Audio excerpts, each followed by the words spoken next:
Yesterday, our reading for Monday in Holy Week from St. John's Gospel took us to Bethany, to a meal that honored Jesus after he raised Lazarus from the dead. Mary, the sister of Lazarus, anoints the feet of Jesus with costly oil and dries them with her hair. It's a gesture of tremendous love and gratitude. Mary's not just acting for herself and her family. No, she represents all those who see the goodness and power and promise of Jesus and are drawn to him. In today's reading for Tuesday in Holy Week, also from St. John's Gospel, we're again at a meal later that week. It's the Last Supper that Jesus has with his disciples, those whom he called to follow him. They're all there, even Judas, who betrays him. And we can hear in their words and their reactions their love and affection for him. When Jesus announces that one of you will betray me, they look at each other in unbelief. They can't understand it. Who could this possibly be?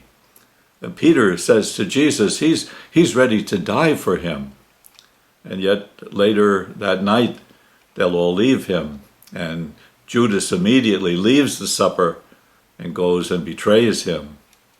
John's Gospel says, and it was night. Leonardo da Vinci's great painting of the Last Supper captures that moment when Jesus announces to his disciples that one of them will betray him. It's a shocking announcement of human frailty.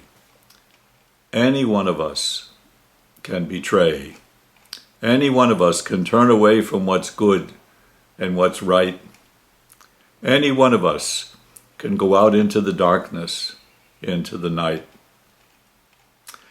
Da Vinci's original painting was for a monastery dining room, and copies of it are found in monasteries, religious houses, ordinary homes ever since.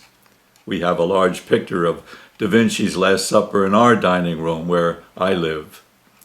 It's a reminder of human weakness, of our human weakness. But it's more than that. Jesus did not just tell his disciples they're weak and human. Jesus doesn't turn away from them. He doesn't leave the table. They're still his own, whom he calls his children. And he gives himself to them to be their strength and their life. Jesus is God, who is good and merciful. He doesn't leave us. So, Lord, do not leave us. Do not leave our world in this time of our darkness. Amen.